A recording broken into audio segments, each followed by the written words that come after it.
to chapter 14, verse 16, na siya pong talata natin. Mahabang talata para po sa ating sermon sa umagang ito na ating pong pinamagatang For We Are Kinsmen. Again, for our sermon this morning, For We Are Kinsmen. Buksan niyo po ang inyong mga Biblia sa Genesis chapter 13 verse 1 hanggang chapter 14 verse 16. Sundan niyo po ko sa inyong mga mata sa pagbasa sa pamamagitan po ng English Standard Version. Pagkatapos po tayo po ay manalangin para po sa pagpapala natin, Panginoon. Genesis chapter 13 verse 1 to chapter 14 verse 16. Ito po ang salita ng Diyos. Chapter 13 verse 1, So Abram went up from Egypt, he and his wife and all that he had, and Lot with him, into the Negeb. Now Abram was very rich in livestock, in silver and in gold. And he journeyed on from the Negeb as far as Bethel, to the place where his tent had been at the beginning, between Bethel and Ai, to the place where he had made an altar at the first. And there Abram called upon the name of the Lord. And Lot, who went with Abram, also had flocks and herds and tents, so that the land could not support both of them dwelling together. For their possessions were so great that they could not dwell together. And there was strife between the herdsman of Abram's livestock and the herdsman of Lot's livestock. At that time, the Canaanites and the Perizzites were dwelling in the land. Then Abram said to Lot, Let there be no strife between you and me, and between your herdsmen and my herdsmen, for we are kinsmen. Is not the whole land before you? Separate yourself from me. If you take the left hand, then I will go to the right. Or if you take the right hand, then I will go to the left. And Lot lifted up his eyes and saw that the Jordan Valley was well watered everywhere, like the garden of the Lord, like the land of Egypt in the direction of Zoar. This was before the Lord destroyed Sodom and Gomorrah. So Lot chose for himself all the Jordan Valley, and Lot journeyed east. Thus they separated from each other. Abram settled in the land of Canaan, while Lot settled among the cities of the valley and moved his tent as far as Sodom. Now the men of Sodom were wicked, great sinners against the Lord. The Lord said to Abram, after Lot had separated from him, Lift up your eyes and look from the place where you are, northward and southward and eastward and westward. For all the land that you see, I will give to you and to your offspring forever. I will make your offspring as the dust of the earth, so that if one can count the dust of the earth, your offspring also can be counted. Arise, walk through the length and the breadth of the land, for I will give it to you. So Abram moved his tent and came and settled by the oaks of Mamre, which are at Hebron, and there he built an altar to the Lord. Chapter 14, verse 1. In the days of Amraphel, king of Shinar, Arioch, king of Elasar, Kedorlaomer, king of Elam, and Tidal, king of Goim. These kings made war with Bera, king of Sodom, Birsha, king of Gomorrah, Shinab, king of Admah, Shemeber, king of Zeboim, and the king of Bela, that is Zoar. And all these joined forces in the valley of Siddim, that is the Salt Sea. 12 years they had served Kedorlaomer, but in the 13th year they rebelled.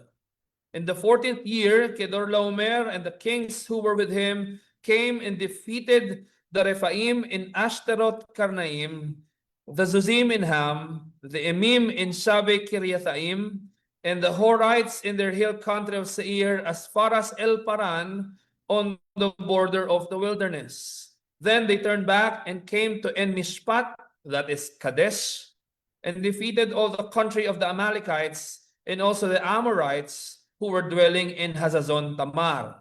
Verse 8. Then the king of Sodom, the king of Gomorrah, the king of Admah, the king of Zeboim, and the king of Bela, that is Zoar, went out and they joined battle in the valley of Siddim with Kedorlaomer king of Elam, Tidal king of Goim, Amraphel king of Shinar, and Arioch king of Elazar, 4 kings against 5. Now the valley of Siddim was full of bitumen pits, and as the kings of Sodom and Gomorrah fled, some fell into them, and the rest fled into the hill country.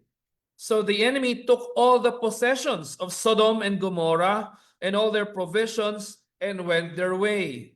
They also took Lot, the son of Abram's brother, who was dwelling in Sodom, and his possessions and went their way. The one who had escaped came and told Abram the Hebrew, who was living by the oaks of Mamre the Amorite, brother of Eshcol and Aner. These were allies of Abram.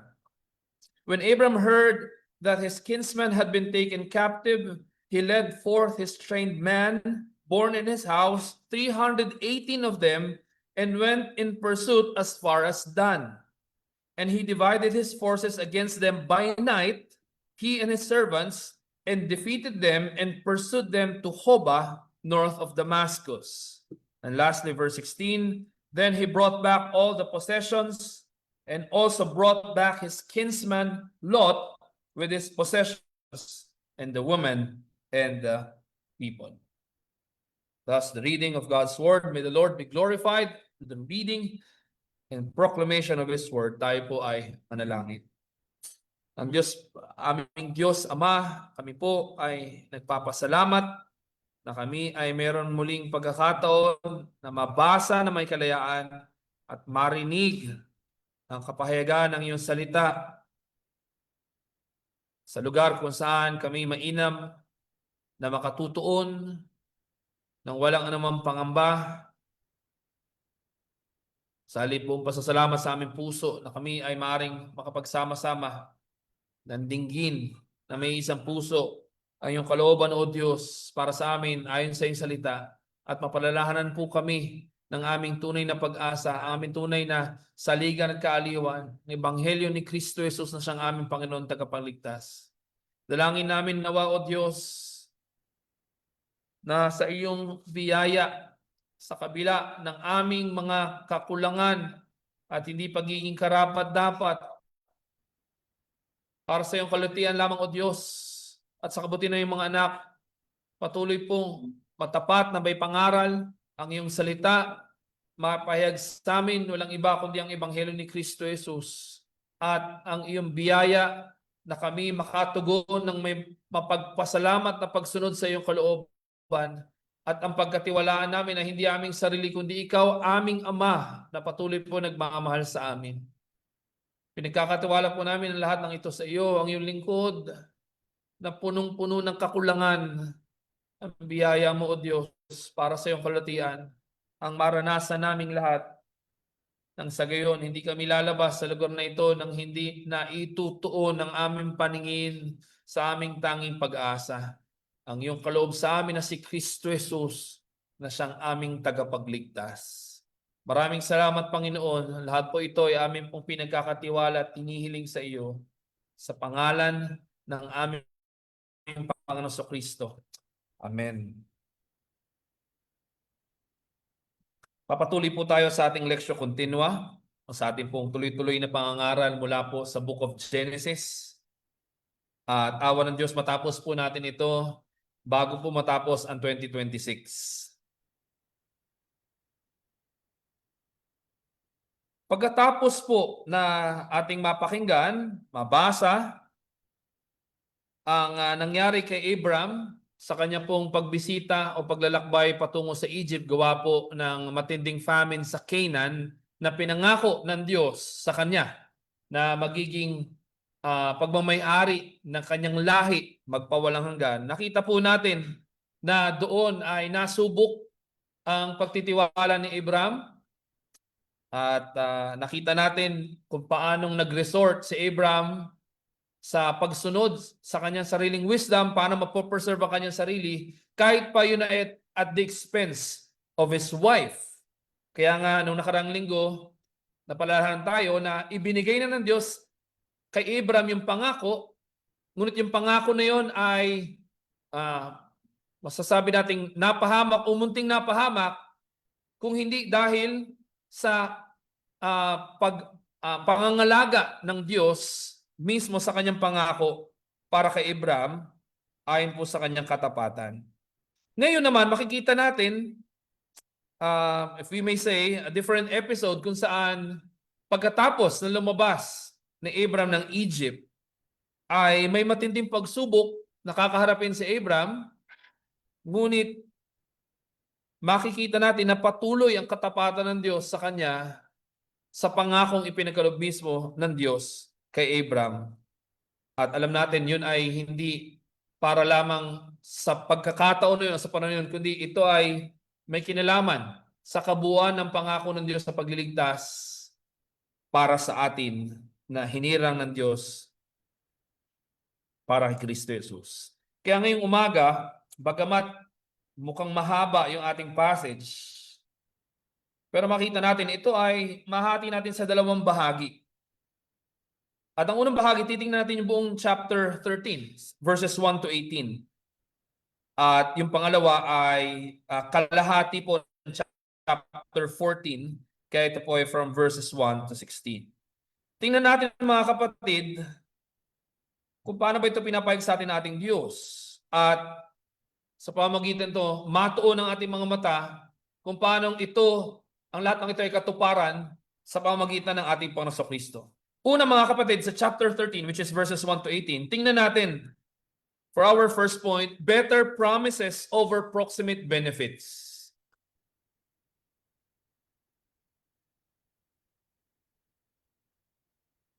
For our first point, better promises over proximate benefits. Chapter 13, verses 1 to 18. And second and last, sa chapter 14, verses 1 to 16, tingnan natin yung heavenly assistance over worldly alliance. Heavenly assistance over worldly alliance. And muli po, for our first point, better promises over proximate benefits. Chapter 13, verses 1 to 18. And second and last, heavenly assistance over worldly alliance, chapter 14, verses 1 to 16. Let's begin expounding our first point. Better promises over proximate benefits. Sa Tagalog, yung mas mainam na pangako kaysa sa agarang pakinabang. Hindi natin tatalunan agad yung application. We need to expound first yung immediate context dito mga kapatid. Pero ilagay na natin sa ating harapan na kadalasan tayo nasusumpungan na ang ating mga desisyon ay naayon doon sa mga agarang pakinabang na nakita sa ating, na ating mga mata. Dito, mapapalahan tayo na mas mainam na kung ang ating mga mata ay nakatuon doon sa mga pangako ng Diyos para sa atin na ang katuparan na walang iba kundi si Kristo Jesus. Kaya tingnan natin dito mga kapatid, paano ba ito naganap? Dito sa verse 1, makita natin hanggang verse 2, naging sobrang yaman o successful o prosperous ni Abraham pagkatapos niyang lumisan ng Egypt. Alam natin, gaya ng sinabi ko kanina, doon sa Egypt ay kanyang piniling sundin o dumepende sa kanyang sariling wisdom para protektahan ang kanyang buhay kahit pa ito, ang kapalit nito ay yung kapahamakan ng kanyang sariling asawa. Totoo, walang anumang mainam o mabuti na ma-attribute natin kay Abraham sa nakaraang episode natin pong ng Genesis. Walang makokomment kay Abraham doon sa kanyang pagkakamali, pagkakadapa, o pagtitiwala sa kanyang sarili sa halip na magtiwala sa Diyos. Kung hindi nga dahil sa biyaya ng Diyos ay tunay na ipinahamak ni Abraham yung ipinangako ng Diyos sa kanya. Malinaw po ba yun? Walang anumang bagay na masasabi natin, di okay lang yung ginawa ni Abraham. Mali yun. Walang kapuri-puri sa kanyang ginawa. If not for the grace of God, Abraham would have jeopardized what God Himself has promised to him. But interestingly, pagdating sa chapter 13 verses 1 to 18, makikita natin no, nawa sa biyaya ng Diyos, sa pagtutuwid ng Diyos sa kanya, sa pagpapaalala sa kanya ng pangako ng Diyos, sa kanyang malas ng pag-iingat ng Diyos sa kanyang pangako para kay Abraham, makikita natin na yung direct opposite, yung kabaliktaran, yung pinapakita rito, talagang commendable kay Abraham. Kaya sa verse 3 hanggang 4, makikita natin, nagpatuloy si Abraham sa paglalakbay, no, nilisan niya. Kung inyo pong naalala yung map, no, yung Israel dito sa taas, yung Egypt sa south. By the way, yung Negev, ang ibig sabihin nun ay south. No? So from Egypt, dito yung region ng Negev, binaybay, no? Nilakbay niya yung travel na pa-north, pa-north yun. Delikado pala yung mga ganong directions. No? Pahilaga. Yan, para mas malinaw. Medyo, hindi ko gusto yung ilaw rito. Yeah. Pahilaga. Makita natin sa verse 3 and 4. And he journeyed on from the Negev as far as Bethel to the place kung saan? Where his tent had been at the beginning. Kung saan niya namalagi. Between Bethel and Ai. Bakit? Kasi doon yung lugar kung saan nagtayo siya ng dambana. An altar para saan? Upang sumamba at tumawag sa Diyos na tumawag sa kanya at nangako sa kanya. Now, we have to understand. Yes, bagamat si Abraham ay semi-nomadic, no? Semi-nomadic. Pag sinabi kasing semi-nomadic, yung nomadic talagang walang permanente. Mga nomads, no? Lakbay ng lakbay. Si Abraham ay semi-nomadic. Ano ibig sabihin? He moves from one place to another kung saan may available na better condition para sa pangalaga sa kanyang flocks. Pero ang malinaw dito, sa kanyang puso't isipan, walang iba kundi yung pangako ang pinahayag ng Diyos sa kanya. Bagamat siya ay nalaglag o nadapa doon sa nakaraang episode natin pong tinunghayan, makikita natin, nilisan niya yung lugar ng Egypt at bumalik sa Bethel to worship the Lord. Alam niyo sa basketball mga kapatid, by way of illustration, meron sinatawag na next game mode. Mas nakakapagod yung hindi yung takbo ng takbo. Hindi naman ako professional basketball player, pero ako'y naglaro simula na ako'y nagkamulat, no? Yes, nakakapagod yung tumakbo. Lalo na sa edad namin ni Bert, no? Noong araw, pero gabi na, no? Sabi, nakakapagod, pero ramdam namin, kapag mayroon nangyaring problema doon sa play, tas nang hinahayang ka, lahat hinaharap mo, sinisisi mo, yun yung nakakaubos, no? Kaya sa basketball, mahalagang paalala, yung tinatawag na next game mode. Tapos na yun. Huwag ka na mag-dwell doon. Kaya nga, kung napapansin nyo, pag merong foul na hindi natawagan, alar na kung yung foul na yun medyo masakit na dapat tinawagan ng technical. Tapos, yung natamaan, no, nag-start mag-complain doon sa ref, lahat-lahat. Anong nangyari? Yung kanyang offense, yun yung nakikita. Kaya imbis na tinawagan ng technical yung nakasakit sa kanya sa game na yun, dahil gusto niyang gumanti, gusto niya ipakita na he was fouled, anong nangyari? Siya pa yung natatawagan ng technical foul and to the detriment of his team. Kaya kailangan yung next game mode. Pag sinabi next game mode, hindi na shoot, nagka-problema doon sa play na yun, or next play mode, iwan mo na yun.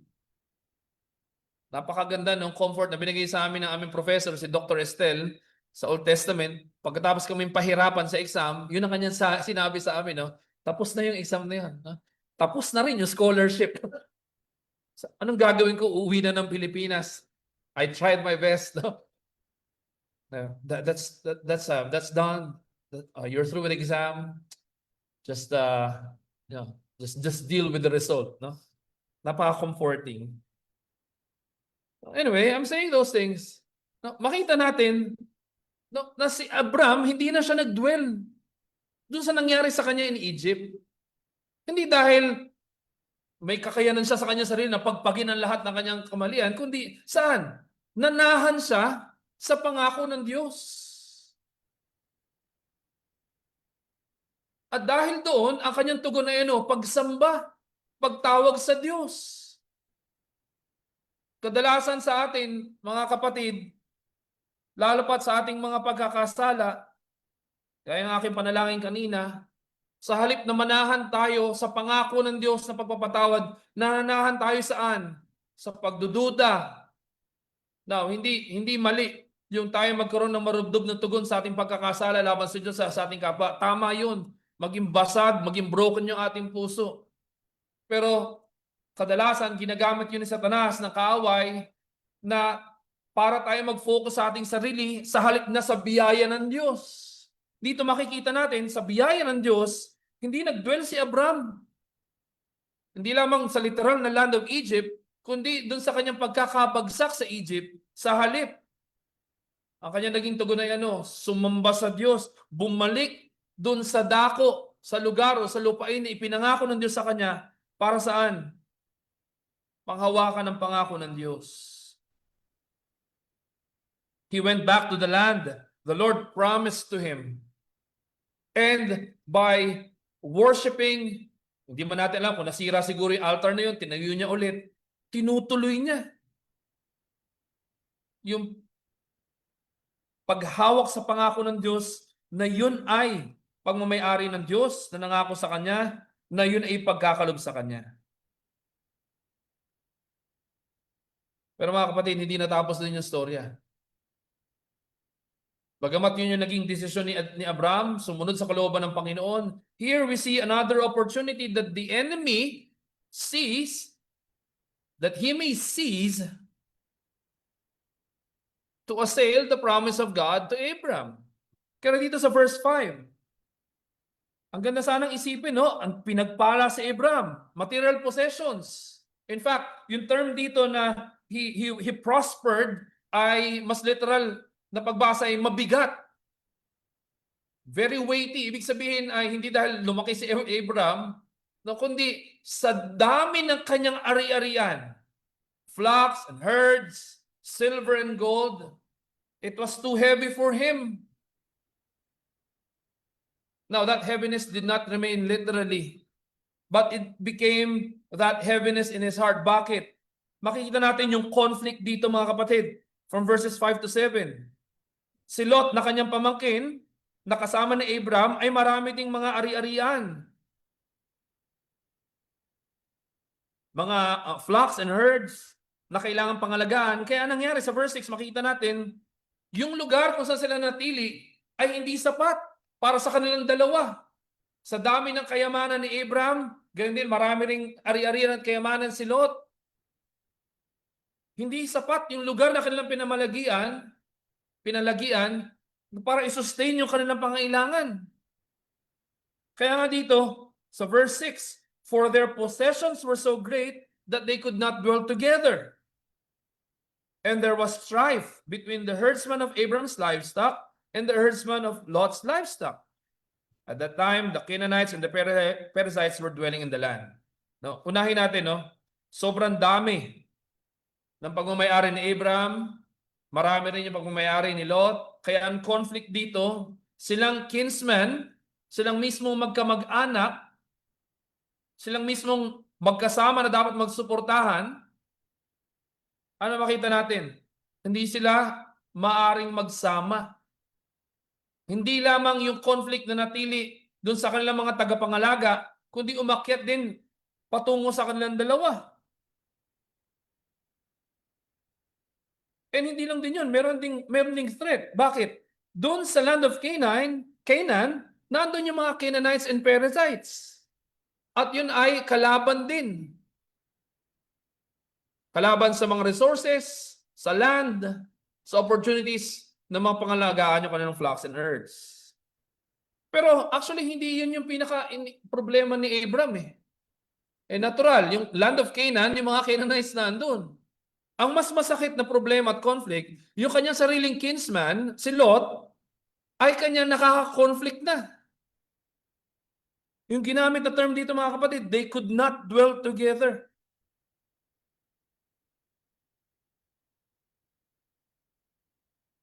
Yung kanyang mismong pamangkin na kanyang inaring ganap na kapatid, anak ng kanyang kapatid, na siyang makakasama niya sa paglalakbay, in prosperity, according to the promise of the Lord, ano nangyari? It ended it ends up na yun mismo yung kanya naka-conflict. Kaya makita natin kung paano tumugon si Abram sa crisis na ito. Verse 8 hanggang 9. Ano sabi ni Abram? Then Abram said to Lot, "Let there be no strife between you and me, and between your herdsman and my herdsman, for we are kinsmen. We are blood." Kaya sabi ni Abram, "Is not the whole land before you? Separate yourself from me." By the way, sinabi dito, separate yourself from me, marugdog yung emotion na merong plea, merong urgent request para huwag tayo magkaroon ng problema. Kaya sabi dito, if you take the left hand, then I will go to the right. If you take the right hand, then I will go to the left. Now, we must remember, we must keep in mind this truth. Bagamat Abram had all the right to do as he pleases. Bakit? Hindi lamang mas matanda siya kay Lot, kundi siya ay mismong uncle ni Lot na tumanggap sa kanya na para bang siya'y kapatid ni Abram. Alam niyo, nakaraan, merong event, no? Itong mga sa culture nila, dalawang sikat na, isang MMA fighter, isang boxer, nagtatalo sila. Alam niyo kung para saan? Kung sino magbibigay ng kanyang upuan doon sa nakatatanda. Ganun yung culture. Hindi naman sa nag-aaway, pero nagtatalo sila. Hindi, yung upuan ko, ako magbibigay doon sa nakatatanda sa atin. Hindi, ako dapat. That illustrates yung, lalo na sa culture na yun, and hindi naiiba dito sa culture na kinabibilangan ni Abram, siya nakatatanda. At hindi lamang dahil siya nakatatanda, siya mismong tiyuhin ni Lot na tumanggap sa kanya, hindi lamang bilang pamangkin, kundi itinuring bilang kapatid. Pero anong ginawa ni Abram? He acted as a meek and unselfish kinsman. Nagpaubaya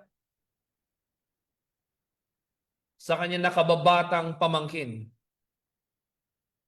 Sa kabila ng lahat ng karapatan ay nabibilang kay Abram. Mga minamahal na mga kapatid, kadalasan, pag tayo nasusumpungan sa mga conflicts or crisis na ito, yung exact opposite yung ini-exhibit natin, hindi ba?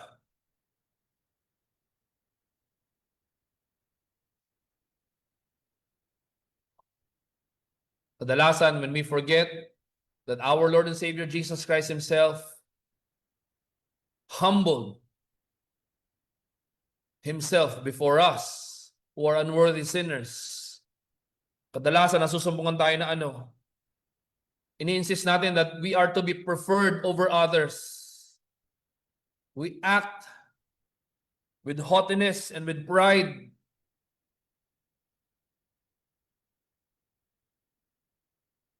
Pero dito makikita natin, Abram, to whom the Lord and Savior Jesus Christ was promised to be his seed. Abram humbled himself, letting go of his very own rights, so that conflict or that strife will be resolved. No wonder ating Panginoon Kristo mismo ay pinahayag yung pagpapala ng mga nabibilang sa kaharian ng ating Panginoon. Blessed are the peacemakers. When we forget the gospel, when we forget how God has given us His peace, to have peace with Him through our Lord and Savior Jesus Christ, kadalasan tayo pa nagiging sower of discord. Tayo pa na taga-stir up ng conflict. Especially when we are so sure that we are right. Now, this does not mean that we are being called to the denial of that which is right. Pero mahalagang paalala sa atin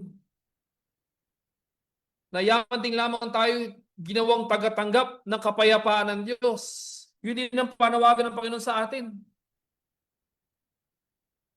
If it necessitates or if it takes that we be humbled so that the conflict will be resolved in a manner that is glorifying to God and that which is good for His people, so be it.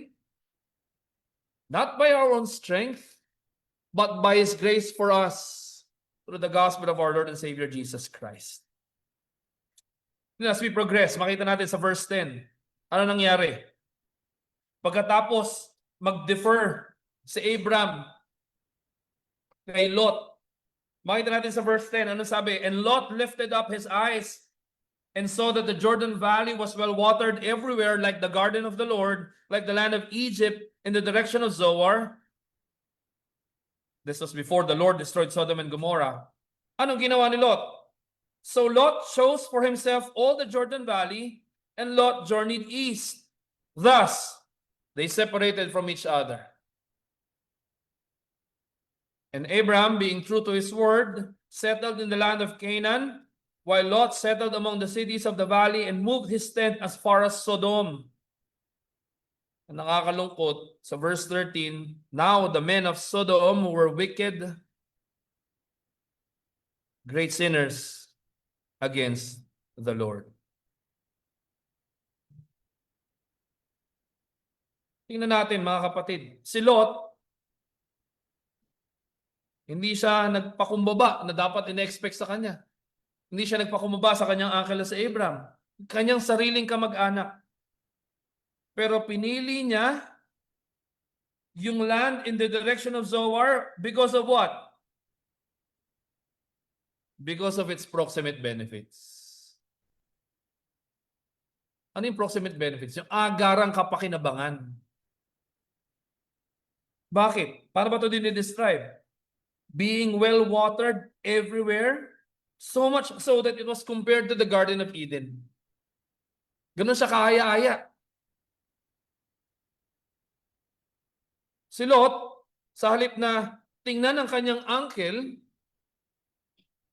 ang kanyang tiningnan ay yung lupain kung saan nandun yung agarang kapakinabangan para sa kanyang sarili.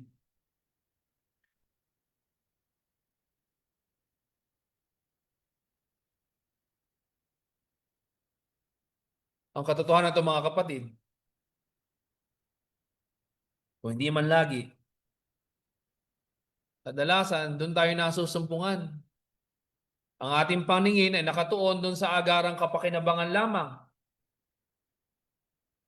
Kaya kahit ito ay hindi nakalulugod sa Diyos, kahit hindi ito para sa ating kapakinabangan o sa kabutihan ng Iglesia natin Panginoon Kristo, nasusumpungan tayo na sinusunod natin yung sarili nating kalooban sa halip na tayo ay magpasakop sa ating Diyos at sa Kanyang salita.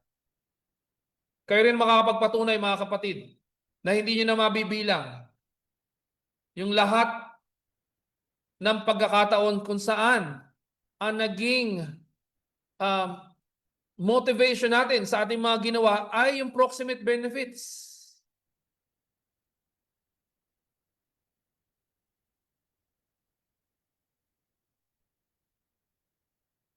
Sa halip na yung better promises ng Diyos. Kaya nga, dito sa unang bahagi nito mga kapatid, pinapaalala tayo, no? Pinapaalala tayo.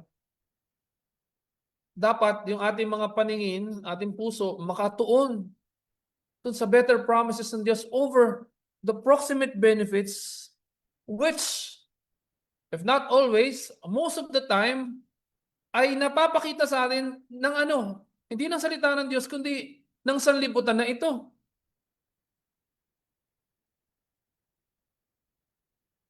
Kaya nga, bagamat ganoon, no? Bagamat yung conflict na ito, no? Painful para kay Abram, as Lot shows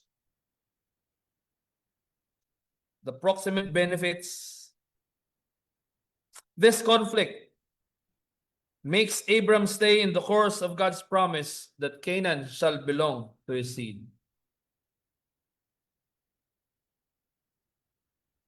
Sa verse 10, makikita natin, no? In-emphasize yung great difference dun sa nakita ni Lot as proximate benefits ng land at sa kung ano kahantungan nito dahil sa paghuhukom ng Diyos. Pero puri natin Panginoon that despite Abram losing the proximate benefits of the land for his flock and for himself, Abram had in his mind and in his heart the better promises which the Lord declared to him, which the Lord was also pleased to reaffirm to him. Hence, sa verse 14 hanggang 17, makikita natin, ganito siya kinomfort nating Diyos. So verse 14 to 17, anong sabi? The Lord said to Abraham, after Lot had separated from him, pagkatapos siyang iwan mismo ng kanyang kamag-anak na pinapahalagahan, so na isinama niya sa kanyang sarili. Ano ang sabi ng Diyos? Lift up your eyes. Nakita natin sa verse 10, Lot lifted up his eyes, hindi ba? Nakita niya yung proximate benefits of the land. Pero rito, in order to see the better promises of God, it is God Himself who commanded Abram to lift up his eyes in the direction that God sets for him. Lift up your eyes and look from the place where you are, northward and southward and eastward and westward. For all the land that you see, I will give to you and to your offspring forever. Here, the Lord is reaffirming God's better promises to him. I will make your offspring as the dust of the earth, so that if one can count the dust of the earth, your offspring also can be counted. Verse 17, arise, walk through the length and the breadth of the land, for I will give it to you. Tandaan natin sa panahong ito, si Abram at yung kanyang wife na si Sarai ay barren. Abram was 75 years old by this time. And yet, God does not hesitate to reaffirm His promise to him. And twofold yung promise dito. Ano yun? Abram's seed. Ibig sabihin, descendants ni Abram will inherit the land at yung kanyang descendants will be exceedingly great in number. Kung kaya niyong bilangin yung alikabok ng mundo, ay kaya niyo rin bilangin ang lahat na magiging lipi ni Abram.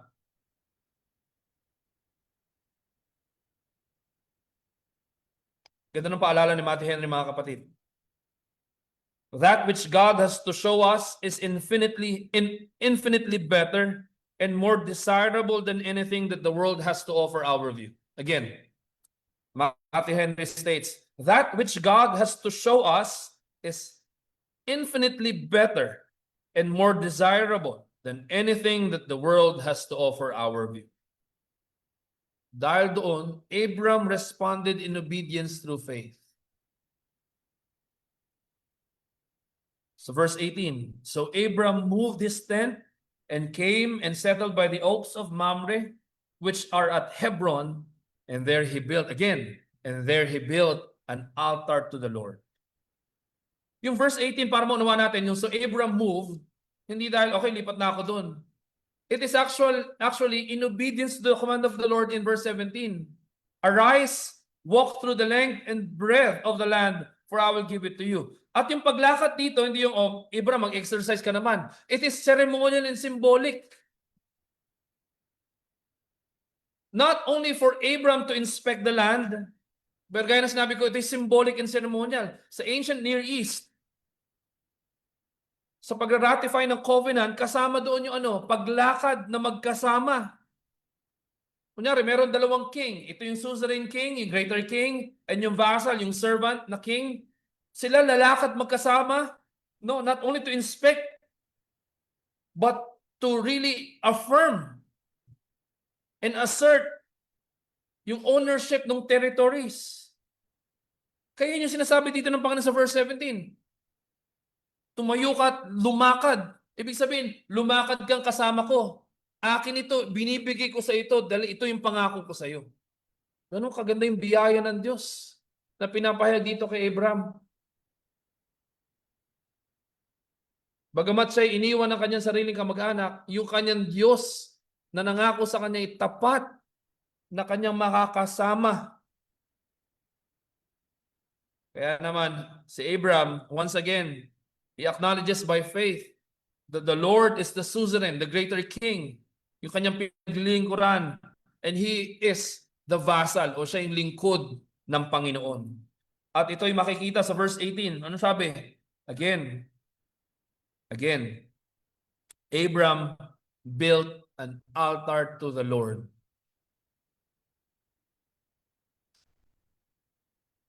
Once again, better promises of covenant over proximate benefits of convenience. Sa tuwi-tuwi na pinapalahanan tayo ng Diyos. Sa ating mga paningin, sa mundong ito, ang agaran natin nakikita yung proximate benefits. Agarang pag-gratify sa ating kagustuhan.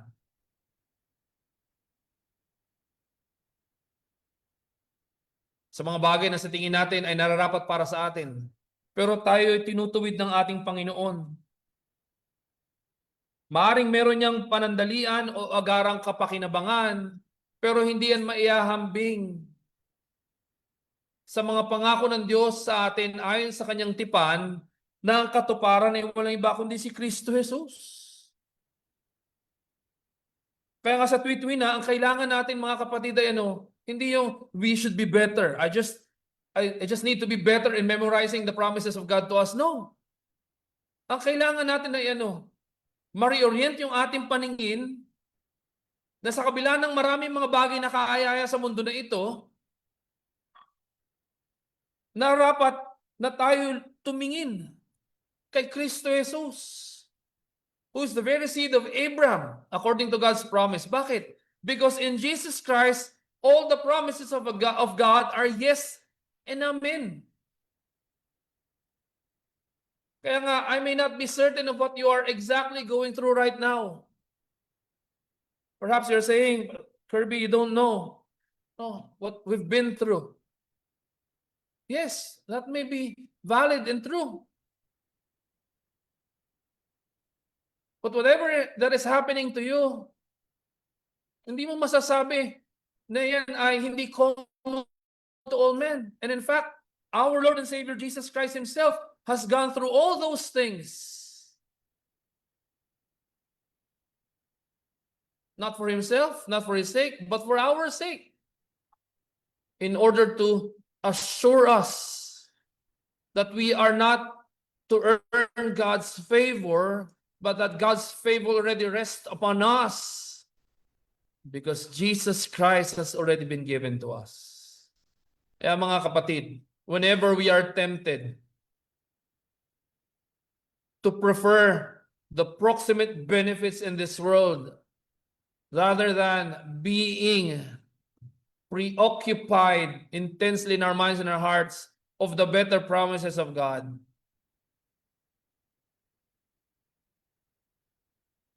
ang tugon dito ay hindi tumingin sa ating sarili o sa ibang tao, kundi tumingin tayo kay Kristo Jesus na siyang katuparan ng mga pangako ng ating Diyos. And through Him, the strength that we need, the strength that we desperately need, the Lord our God shall give unto us. The Lord has promised to us that He will assist us, He will help us, He will take care of us, He will protect us, He will preserve us. From heaven, God sends His assistance to us that we need here on earth, which we shall be reminded as we continue dito sa chapter 14 verses 1 to 16. Iwan na po natin ating first point, better promises over proximate benefits. For our second and last point, heavenly assistance over worldly alliance. Now, hindi ko nababasahin muli dahil ang tendency ito, mabubulol na ako sa mga pangalan na ito. Nakita ko yung inyong pagkunot ng una. Wala ba ditong lang? Cesar. Wala ba? Ang hahaba ng pangalan, no? Pero ang gusto kong maunawaan natin dito sa pamamagitan ng salita ng Diyos ay dun sa nakaraang section, sa chapter 13, makikita natin si Abram, faithful vassal. By the way, yung vassal, a servant. No? Siya yung faithful vassal to the suzerain or greater lord or greater king, who is the Lord. Dito naman, makita natin kung paano yung mga vassals, they broke faith with or rebelled against their suzerain. Merong dalawang worldly alliances dito mga kapatid. Una, yung alliances between the suzerain. Sino yun? Sige na, kailangan natin basahin. Si Amraphel, king of Shinar, Arioch, king of Elasar, Kedorlaomer, king of Elam, and Tidal, king of Goyim. By the way, yung Goyim dito, sa Hebrew ito yung nations, no, Gentiles. Itong apat na kings na ito, sila yung mga greater kings or suzerain. So ito yung unang worldly alliances. Pero pinapakita rin dito na merong isa pang worldly alliance at yun ay yung alliance between fellow vassals. Sino yun? Yung king of Sodom, yung si Bera, king of Sodom, Birsha, king of Gomorrah, Shinab, king of Adma, Shemeber, king of Zeboim, and the king of Bela, that is Zoar. Yun dalawang worldly alliances. Alliances ng greater kings, and then alliance ng mga vassals who are lesser kings. Na servants through covenant, they are required to exercise or show fidelity to their suzerain or greater kings. At itong greater kings na ito, yung apat,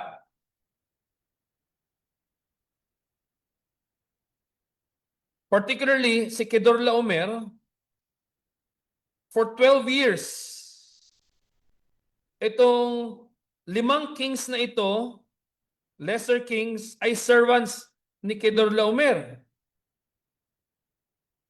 Kaya after the 12th year, in the 13th year, they broke faith with or they rebelled against Kedorlaomer. And in verse 5, makikita natin si Kedorlaomer kasama yung ibang mga king sa kanyang alliance, no? Ay meron ding war na winowage at matagumpay na tinalo. Sino? Si Rephaim in Ashtaroth Karnaim, si Zuzim in Ham, si Emim in Shaveh Kiriathaim, and the Horites in their hill country of Seir, as far as El Paran on the border of the wilderness. Then they turned back and came to En-Mishpat. No, hindi lang yun. Hindi lang yun yung mga tinalo ng apat na kings na ito. Tinalo niya rin yung mga Amalekites at yung mga Amorites na nakatira dun sa Hazazon Tamar. And take note, yung tatlong kasama ni Abram, dito later on sa chapter 14, ay mga Amorites. Ayun ay si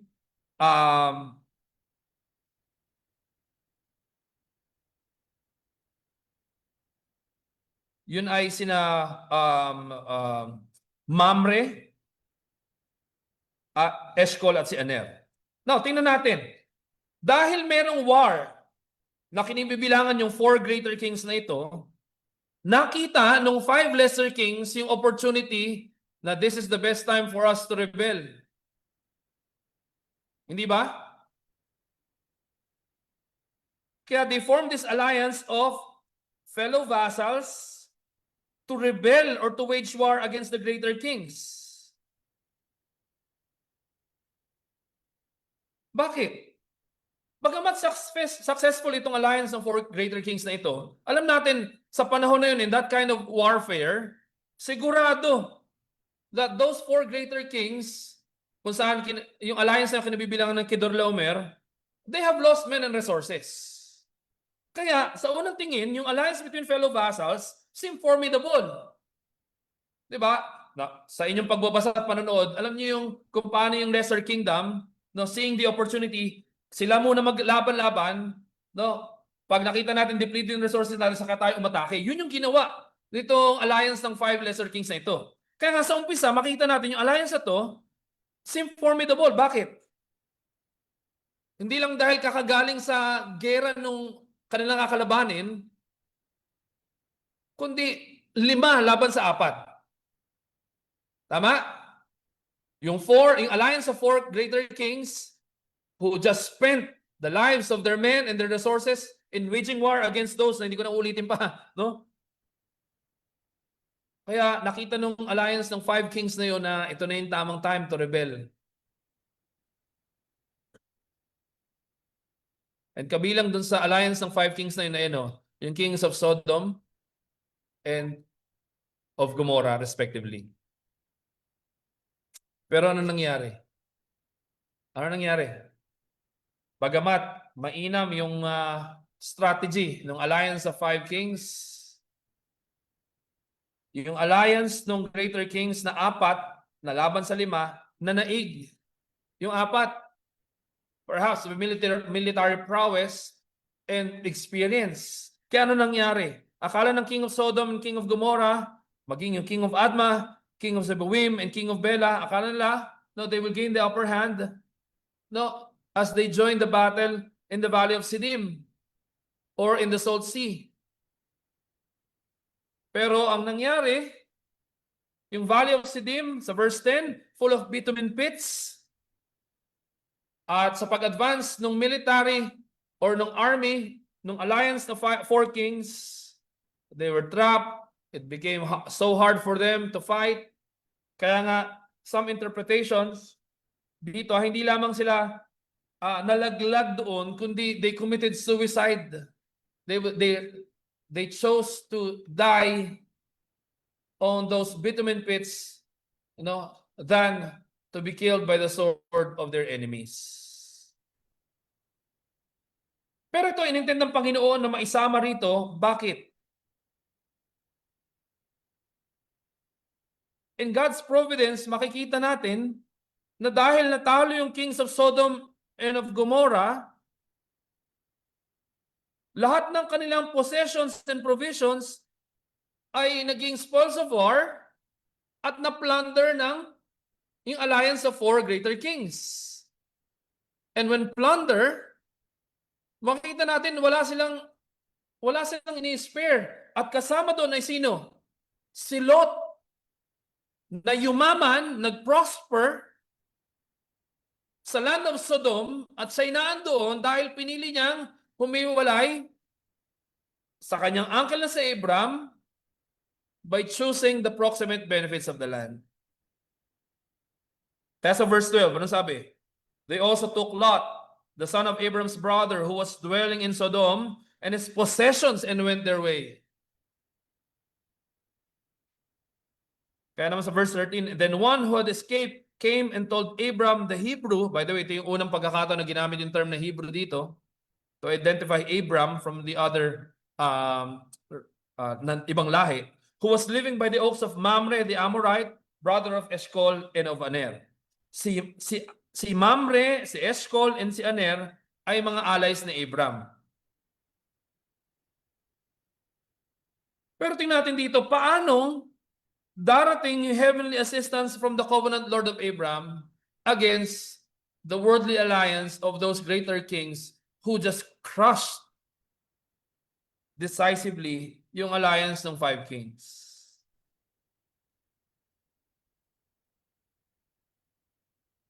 Pinapakita sa atin dito mga kapatid yung picture na ano, si Lot, he lost everything. Hindi ba? Lot lost everything in Sodom when he left Abram by choosing the proximate benefits of the land. At ito ay direct opposite nung picture for Abram possessing everything when he left Egypt. Nakita po ba natin? Naalala natin? When Abram left Egypt, he was full of possessions. But when Lot left Abram with all his possessions to dwell in the land of Sodom, he lost everything because he was taken captive and all his possessions was taken as plunder, as spoils of war, because of the victory of Kedorlaomer.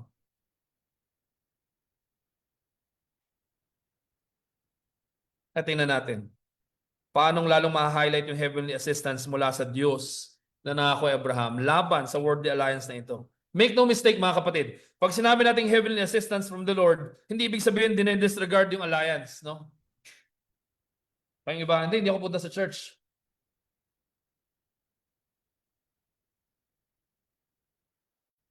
Ano lang ako, direkta sa Holy Spirit. Aba, hindi tama yun. Sinabi ng Panginoon that He is for us, He is for you. It does not disregard yung reality na hindi ito individualistic, no? Wala kang monopoly sa bagay na ito. Ang tawag ng Diyos sa iyo ay mapabilang sa kanyang covenant kingdom, covenant people. And even here, kahit yung heavenly assistance from the Lord, hindi din disregard yung bagamat alliance made on earth, but an alliance with recognition of who the Lord is. Kaya yung pakikipagtipan ni Abraham kay Mamre, Eshcol, and Aner, imposible na hindi nila alam o hindi mabanggit ni Abraham yung pangako kanyang tinanggap mula sa Diyos. Kaya makita natin, sa verse 14, nung nalaman niya na pati si Lot na kanyang pamangkin na nang iwan sa kanya, ay kasama sa naging bihag ni Kedorlaomer, anong ginawa niya? 75 years old,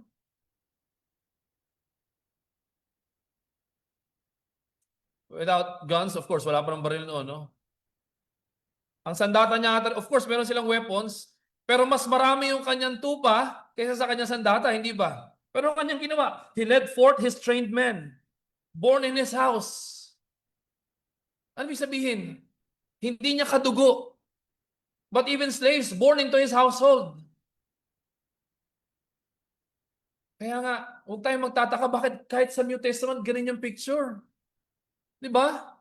The promise belongs to you and to your children, to your household. 318 of them, and went in pursuit as far as Dan, and he divided his forces against them by night. Oh, yung heavenly assistance ay hindi nun inaalis o sinasantabi yung tamang strategy. Kaya nga sabi ng Panginoon, di ba? Meron bang hari na lalaban sa gera, hindi muna binibilang kung ano yung cost at kung ano meron siya? No? Kaya dito makita natin, even yung strategy na ginawa ni Abraham, he attacked by night, kasama ang kanyang mga servants, ano kanyang ginawa? He defeated them and pursued them to Hobah, north of Damascus. Verse 16, then he brought back all the possessions and also brought back his kinsman Lot with his possessions and the woman and the people. Si Abraham, mga kapatid, out of his love for his own kinsman na si Lot, out of love, out of concern, ano kanyang ginawa? He went out of his way and even beyond his means para iligtas yung kanyang sariling kamag-anak na iniwan siya mismo.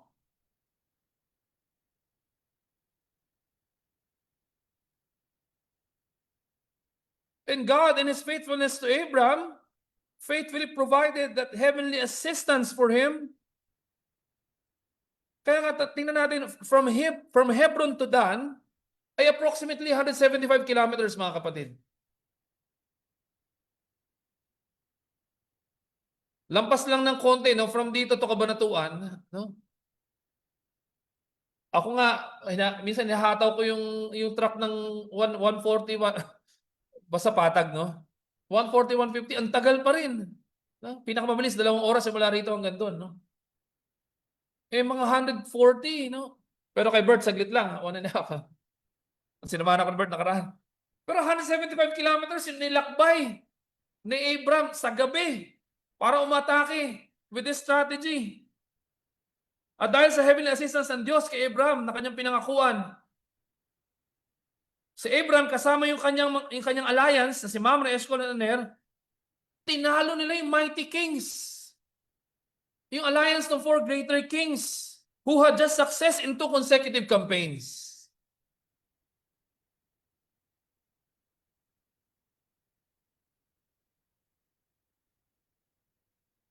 Sa pag-iingat ng Diyos kay Abraham, makikita natin, no? Yung pangako ng Diyos kay Abraham.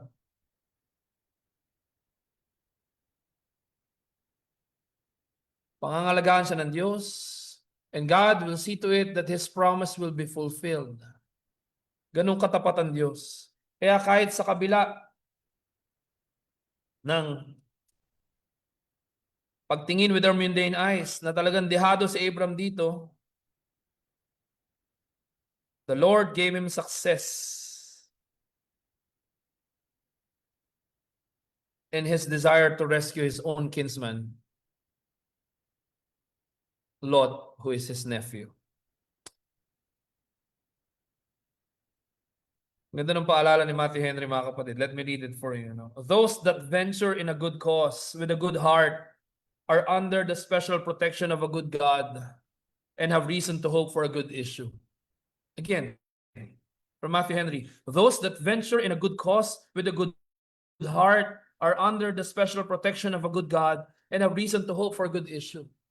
Now, to apply that for us, by the grace of God for us through Jesus Christ, now that we have been given new heart, before what our heart beats is that which the world desires, but being given a new heart, by the grace of God, we desire that which is glorifying to the Lord and for the good of His people.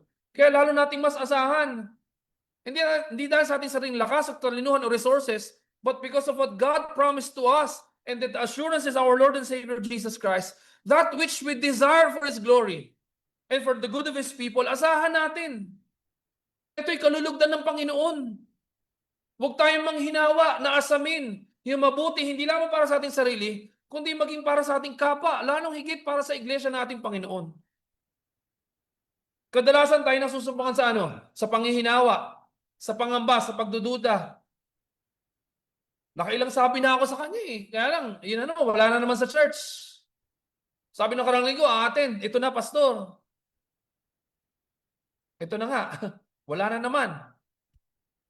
O kaya, pastor, kung ano yung sinasabi ko, yung exact opposite yung ginagawa. Pabayaan ko na lang siya. Yan yung mga sinasabi natin, hindi ba?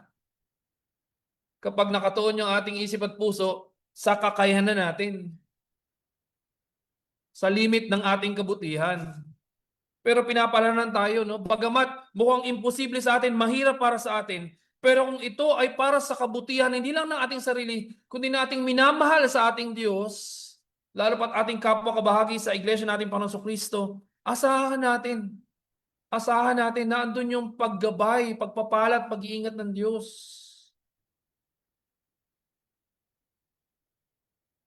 Kaya nga, bagamat imposible dito mga kapatid, makita natin yung heavenly assistance coming to Abram, allowing Abram and his confederates to defeat the mighty kings who just had success in 2 consecutive campaigns or wars. Pero ang pinakamaganda rito, alam niyo kung mga kapatid? Abram, tanda natin in chapter 13, di ba? From being the meek and unselfish relative, through the heavenly assistance that comes from God, what happened to Abram? Abram, who was a coward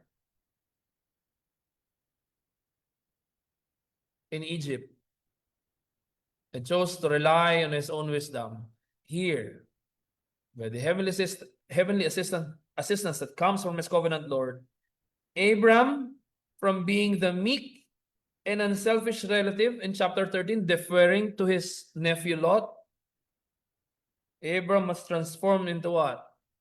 Into being the mighty and undaunted rescuer of Lot.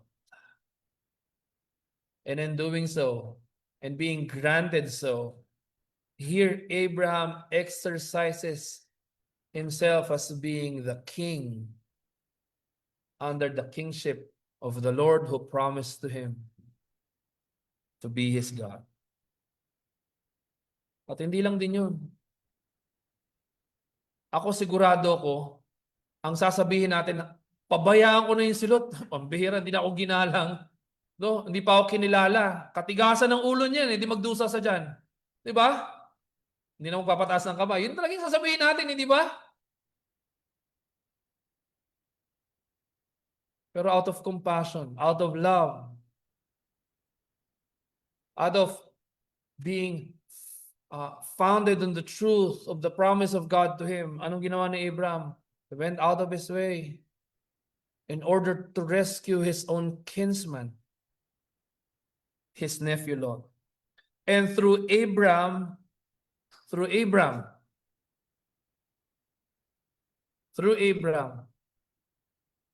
God's promise of blessing was extended even to Lot. Kaya nga si Lot, hindi lamang siya naligtas. Actually, sapat na yung hindi maging captive si Lot. Pero dahil sa ginawa ni Abraham, sa pamamagitan ng assistance ng Diyos, ano nangyari? Si Lot was restored and not only rescued. Tingnan natin sa verse 18. Then he brought back all the possessions and also brought back his kinsman Lot with his possessions. Hindi sinabi dito ni Abraham, okay na yan. Buti nga niligtas kita. Hindi. Lahat ng pamamayari ni Lot na siyang dahilan kung bakit siya humiwalay kay Abraham. Ano ginawa ni Abraham? Out of compassion, ibinalik sa kanya. At hindi lang din yun. Maging yung mga tao na wala namang kinalaman kay Abraham, naligtas dahil sa kanya. But ultimately dahil sa biyaya ng Diyos. John Calvin clearly states, God, out of compassion to him, raised up Abraham as his avenger and liberator to rescue him when a captive from the hand of the enemy. In which act the incredible goodness and benevolence of God towards his own people is rendered conspicuous. For the sake of one man, he preserves for a time many who were utterly unworthy. Without further ado, alam natin, Abraham, who later on will be named as Abraham, as the father of many nations, in fulfillment or as the deposit of the fulfillment of God's promise to him. Alam natin, he was a type of the one who is to come. And that one who is to come is the very seed that was promised to him, the Lord Jesus Christ. Hindi natin kailangan lumayo. Wala itong ibang pinatutukulan kundi ang ating Panginoong Kristo mismo. Bagamat hindi tayo karapat-dapat, he went out of his way. So much so that he left the glories of heaven to come in this world with humiliation in order for what? To rescue us, to deliver us, to redeem us from being captive to sin and death. Out of what? Out of love, out of compassion, out of mercy for us. There's nothing in us that pushed the Lord Jesus Christ to do what he had to do. It is out of his sheer love for us, by the grace of God, that the plan of salvation was devised. Yes, that salvation for us who are unworthy. Yes, even more unworthy than Lot to Abraham.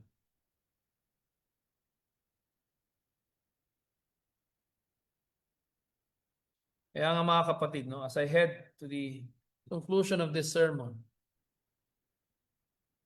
just as Abraham, his true seed, Jesus Christ, did not choose the proximate benefits as presented by the enemy to him in the wilderness. Hindi ba? Yun ang sabi ng kaaway sa ating Panginoong Kristo in the wilderness. Narito yung kayamanan, kalulatian ng salibutan na ito. Bibigay ko sa ito. Huwag mo lang gawin yung pagpapakababa at pagpapakahirap para sa kaligtasan ng mga makasalanan. Hindi pinili ng Diyos yung tugon sa kanya kagutuman at pagkauhaw. Hindi rin tinuon ng Diyos ng ating Panginoong Kristo ang kanyang sarili. Saan? Sa kaparaanan ng kaaway, sa halip. No. Just as Abraham, his true seed, Jesus Christ did not choose the proximate benefits, but did cling to the better promises of the Father unto him for our salvation.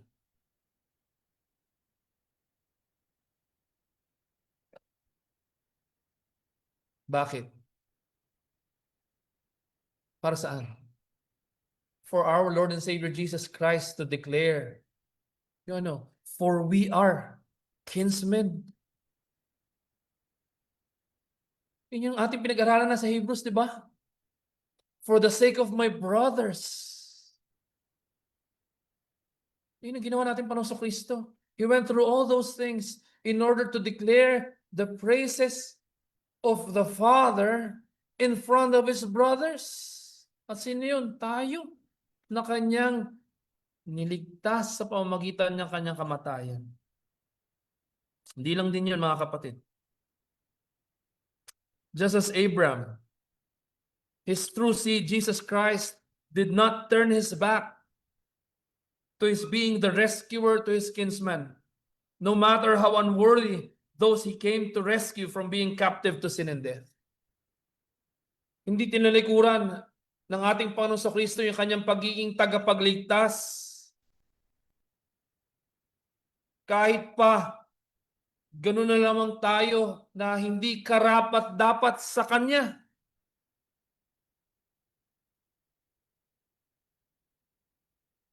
Para saan?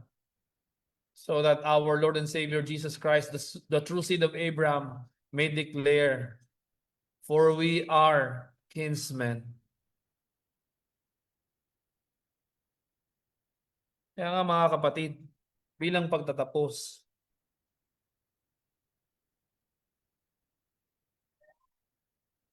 yaman din lamang na ito yung ginawa ng ating Panginoong Kristo para sa atin, na fino-foreshadow sa nakita natin dito sa buhay ni Abraham sa kanyang pagliligtas kay Lot. Nawa masumpungan tayo na buong kasiyahan natin ding ipahayag na si Kristo ay nabibilang sa atin at tayo nabibilang sa Kanya. Kahit pa anumang sari-saring mararangya na proximate benefits na ino-offer sa atin ng mundo. Masumpungan tayo ng laman ng ating puso ay yung better promises ng Diyos na ang katuparan na walang ba kundi si Kristo Jesus. Masumpungan tayo na bilang tugon ng pasasalamat sa kabutihan ng Diyos na pagliligtas sa atin, huwag din tayong manghinawa. Huwag din tayong manghinawa na ipakita sa iba yung kabutihan na ipinakita mismo ng Diyos sa atin. Kung paano hindi pinagdamot ng Diyos ang kanyang pag-ibig sa atin, kahit hindi tayo karapat-dapat,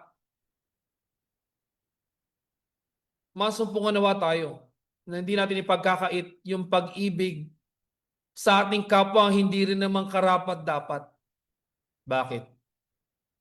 Dahil ginawa tayong lahat na pawang tagatanggap ng biyaya ng Diyos. Nang sa gayon ay buong kasiyahan sa puso ng ating Panginoon Kristo, ipahayag sa harapan ng Diyos Ama na tayo ay kanyang mga kapatid.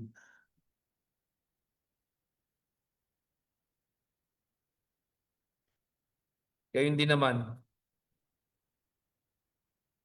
sa lahat ng ito, mapalalahanan tayo, walang sino man sa atin ang makagagawa perfectly and in perpetuity nung ginawa mismo ng Panginoon Kristo para sa atin. Lahat tayo manghihina, lahat tayo madadapa, lahat tayo magkukulang.